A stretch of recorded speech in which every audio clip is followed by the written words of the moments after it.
Hello and welcome. I'm Ted Grossman with Chris Semain. Together, we co-lead Alexander Group's technology industry practice. We're here today to talk about part 2 of our customer success video series.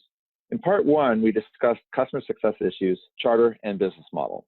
In today's presentation, we will dive into 2 additional common issues as well as a handful of key principles that XaaS companies must consider as they build and evolve their own customer success model. Another issue facing customer success leaders is how to integrate customer success with other internal functions within the company as well as with partners. Often, there's a lack of clarity over which activities live within customer success and which should reside in sales, marketing, product development, etc. Common questions posed to the Alexander Group include, who should own renewals? A separate team, customer success, or the field selling organization? What is the role of professional services? What activities do they own versus the customer success team, and how should these functions interact? And finally, how do partners fit into the equation? What activities can they own that doesn't negatively impact end user experience? Finally, many technology companies are struggling to define both talent profiles and compensation plans for the customer success organization. Hiring and talent profiles will and should be dictated based upon how the company defines responsibilities and activities performed by the customer success organization.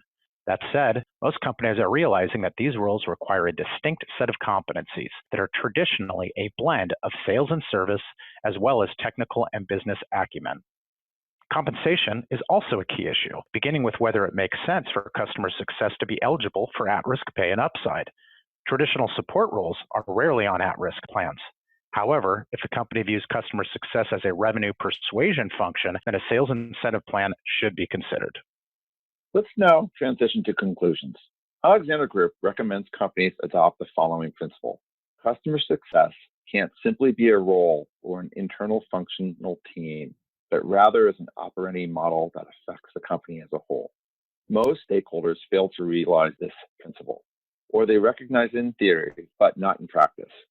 Adherence requires exploration into 3 areas. First, refresh the buyer journey. Include both buyer practices and vendor expectations. The technology purchase pathway has changed dramatically in recent years. Much of this is due to the advent of the cloud, as well as the large increase in offering technology as a service. With this refresh will come a united understanding of how the go-to-customer model must evolve and in turn define the company's customer success operating model. Next, and consistent with previous comments, companies must clarify in depth accountability by functional group and role.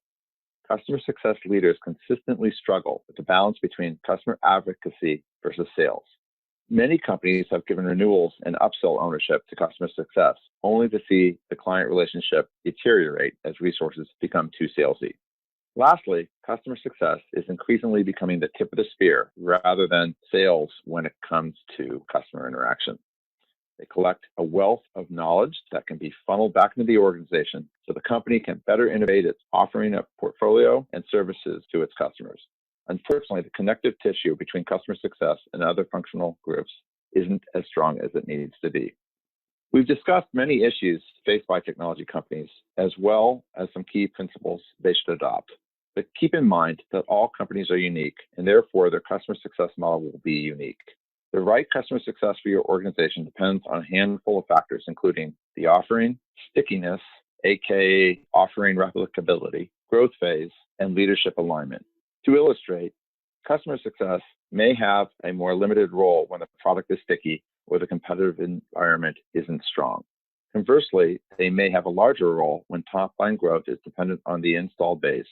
From a skills perspective, companies that sell very complex products likely require customer success resources, strong technical pedigree, while other companies selling to a line of business buyer might require a resource where business acumen is the primary job requirement.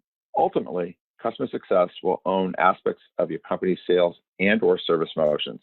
Hence, the prior recommendations to go outside in by refreshing the buyer journey, which in turn influences coverage model, role definitions, division of labor, deployment, and ultimately compensation plans. All these facets of customer-facing teams may need to be overhauled. At AGI, we've been lucky enough to work with many of the leading technology companies as they journey towards XaaS and establishing customer success as a new operating model. If you'd like to learn more, you may visit our website at alexandergroup.com, request a readout on our latest customer success research, sign up for our blogosphere, attend one of our events, or join the AGI Technology Group on LinkedIn. Thanks for spending time with us today, and best of luck to your company as it builds and optimizes its customer success organization.